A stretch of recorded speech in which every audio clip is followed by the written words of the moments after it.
The alarm blares at 6, slicing through the quiet darkness. Another day begins, not with a gentle sunrise but with a jolt, a reminder that rest is a luxury and the world waits for no one.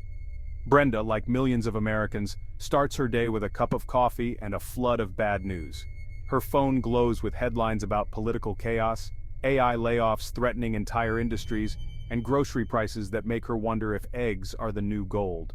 The world feels unpredictable, and every headline seems to chip away at her sense of security. She sighs, packs her kids' lunch with practiced hands, and steels herself for a commute that's part obstacle course, part existential crisis. The bus is crowded, the faces around her are tense, and every delay feels like a personal test. She wonders if anyone else feels this tired before the day has even begun. This isn't a dystopian movie, it's just Tuesday in America, a country where the pace never slows, and the pressure never lets up. The city pulses with energy, but beneath the surface, there's a quiet desperation. The anxiety is constant, like background music. Everyone feels it, but no one talks about it. It hums in the silence between conversations, in the nervous glances exchanged on the train, in the way people grip their coffee cups a little too tightly. Grocery prices are unpredictable, conversations at home are minefields, and the old promises, work hard, buy a house, retire comfortably, sound more like fairy tales than achievable goals. The American dream feels out of reach, replaced by a daily struggle to keep up. It's as if we're all using a map to a country that no longer exists, pretending we know where we're going. The landmarks have changed, the roads have shifted, and the directions we were given no longer make sense. Yet we keep moving, hoping we'll find our way. The ground beneath us has shifted, the rules have changed, and everyone's faking confidence. At work, at home, even with friends. We put on brave faces, but inside we're all wondering if we're about to slip. The exhaustion is real and it's everywhere. It's in the drooping eyelids of commuters, the slumped shoulders of office workers, the deep sighs of parents at the end of a long day. Fatigue has become a national language. Welcome to the great American balancing act, where every day is a test of endurance, adaptability, and hope. We juggle work, family, finances, and dreams, trying to keep everything from crashing down. And the act is getting harder to pull off. The stakes are higher, the safety net's thinner, and the margin for error almost non-existent. Yet, somehow, we keep going, because that's what we do. The economy, America's casino, a place where the lights never dim and the games never stop. Every day, millions of us step onto the floor, hoping for a win, but the odds always seem stacked against us. Because in this game, the house always wins. No matter how hard we play, the rules are written so that the big players walk away with the prize, while the rest of us are left counting our losses. Official numbers boast about growth, painting a rosy picture on paper. But for most Americans, it feels like running on a hamster wheel that's not just spinning, but on fire. Exhausting, relentless, and getting nowhere fast. Wages are supposed to keep up with inflation, but in reality, it's like a chihuahua chasing a cheetah, no contest. Every dollar you earn seems to shrink before your eyes, devoured by rising prices and mounting bills. Jobs are everywhere and nowhere at the same time. There are plenty of gigs, side hustles, and temporary contracts, but real careers with stability and benefits? Those are becoming rare, almost mythical. And benefits? For many, they're just a rumor. When it comes to housing, the story gets even bleaker. Rent is sky high, and the dream of owning a home feels more out of reach than ever. A fantasy for most, not a plan. Every trip to the grocery store turns into a math problem, as you try to stretch every dollar and make tough choices about what you can actually afford to bring home. And saving for retirement? For many, it's become a punchline. A distant hope that feels less possible with every passing year, as savings accounts stay empty and the future grows more uncertain. The American dream, once a symbol of hope and opportunity, now feels more like a recurring nightmare. The stress isn't just in our wallets, it's in our minds, our homes, and our communities. Economic stress isn't just about numbers on a spreadsheet, it's a daily grind that shapes our lives, our relationships, and our futures. It's the late nights, the tough conversations, and the constant worry about making ends meet. The cost of living keeps climbing higher, but paychecks barely budge. Every month it feels like you're falling further behind, no matter how hard you work. The fire under our feet? It's not going out anytime soon. The pressure is real and it's only getting hotter, and we're all feeling the heat every day in every corner of our lives as we try to keep up in a game that feels impossible to win. Our social fabric? More like a shredded quilt. Shared experiences have been replaced by tribalism, politics, pizza toppings, you name it. Media feeds us echo chambers, reinforcing our biases and demonizing the other. Outrage and fear are profitable, and division is the business model. Trust in community institutions is crumbling. Even small talk feels risky.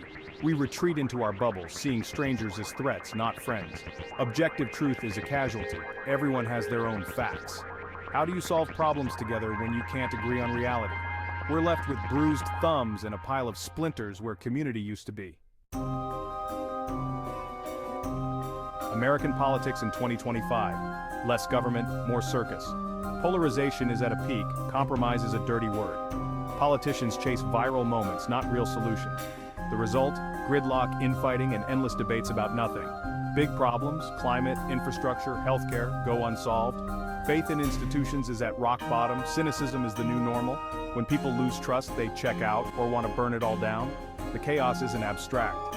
It means broken roads, broken systems, and no plan for the next crisis. We're all passengers on a runaway bus and the drivers are fighting in the back. The sense of helplessness is real. The brakes, still missing. The ride, still terrifying, and the clowns just keep coming. Our phones, once tools, now tiny anxiety machines. Technology promised ease but delivered burnout, distraction, and privacy loss. The pace of change is dizzying. Just as you adapt, it all shifts again. AI is both amazing and terrifying. Today it draws cats, tomorrow it takes your job. Social media connects us but leaves us lonelier than ever. Real connection is rare. Digital life is curated, hollow, and exhausting. The more we scroll, the worse we feel. Our insecurities reflected back at us, algorithmically amplified. Tech is both the escape and the source of our stress. Our attention, our sanity, our sense of self, all up for sale. The business model? Keep us anxious, keep us scrolling, and it's working. It's tempting to long for the good old days. Sure, life seemed simpler, but nostalgia is a highlight reel, editing out the bad parts. The past wasn't golden for everyone. Many were left out or left behind. Wishing for a return to that world distracts us from fixing today's problems. Every generation faces its own chaos. Ours is just different. The danger is getting stuck, trying to solve modern problems with outdated maps. The past wasn't paradise, it was just the past. Our challenges, tech, polarization, global anxiety, are new, but not insurmountable. Facing reality, not fantasy, is the only way forward. We can't move ahead if we're always looking back. The future demands honesty, not nostalgia. For young people, instability isn't new, it's normal. They've grown up online with climate anxiety, economic uncertainty, and constant comparison. Mental health struggles are soaring. The future looks daunting. Traditional milestones, jobs, homes, independence feel out of reach, yet they're resilient, fluent in digital life, building communities, demanding change. They see the flaws, the hypocrisy, and they're not waiting for permission to act. Their awareness is a warning and a call to action. They're not just surviving, they're adapting, organizing, and pushing for something better. The canaries in the coal mine are singing, and we should listen. Amid chaos, people are quietly pushing back. They're building stability, one small act at a time, logging off, connecting with neighbors, choosing kindness. Localism is rising. Farmers markets, community groups, tool libraries. People are curating their media, focusing on what they can change. Small acts, holding a door, checking on a neighbor, rebuild trust. These gestures don't fix everything, but they matter. They're a rebellion against despair, a way to reclaim agency. In a divided world, decency is revolutionary. The movement is quiet, but it's everywhere. And it's how we start to heal. It's 2025. America feels like a broken theme park, overpriced, chaotic, and on fire. The rides that once brought joy now stand still, rusting in the sun, while the ticket prices keep climbing. The laughter has faded, replaced by the crackle of uncertainty and the distant sirens of crisis. It's easy to feel like you're trapped in a place that's lost its magic, where every corner reveals another problem, another challenge, another reason to worry. Feeling anxious is normal. Pretending otherwise helps no one. We're all carrying invisible burdens, wondering what comes next, and it's okay to admit that things feel overwhelming. Ignoring our fears doesn't make them disappear, it just isolates us further. When we acknowledge our anxiety, we open the door to empathy, to connection, and to the possibility of healing together. The big problems, economy, politics, tech, won't be solved overnight. These are deep wounds, years in the making, and there's no quick fix. The headlines remind us daily: jobs lost, communities divided, uncertainty everywhere. But history shows us that even the toughest times can be turning points, if we refuse to give up. Change takes time, collective action, and relentless pressure. It's not just about one election or one protest. It's about showing up, again and again, even when progress feels slow. Every movement for justice, every step toward a better future, has been built on persistence and the courage to keep going. Cynicism is tempting, but checking out guarantees nothing changes. When we tune out, we hand over our power. It's easy to believe that nothing we do matters, but that's exactly what keeps things stuck. Hope isn't naive, it's necessary. While we fight big battles, small actions matter. Build community, be kind, support local, connect offline.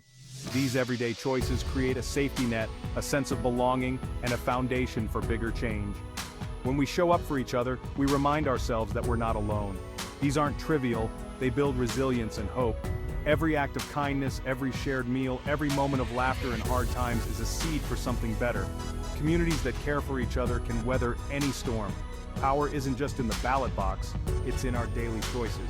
Every dollar spent, every conversation had, every vote cast shapes the world around us. We have more influence than we think, and it starts with what we do, right now, right here. The future is unwritten, the ground is shaking, but that means we can build something new. Out of the cracks, new life can grow. The uncertainty we feel is also possibility, the chance to imagine and create a better tomorrow. It's scary, but it's also hopeful. Standing on the edge of the unknown, we can choose fear, or we can choose to step forward together. The dawn always follows the darkest night. We can't wait for someone else to fix it. Let's get to work. Real change starts with us, with our willingness to roll up our sleeves and do the hard, hopeful work of rebuilding. The fire won't put itself out. Together we can face the flames, rebuild what's been lost, and create something stronger than before. The work is hard, but the future is ours to shape.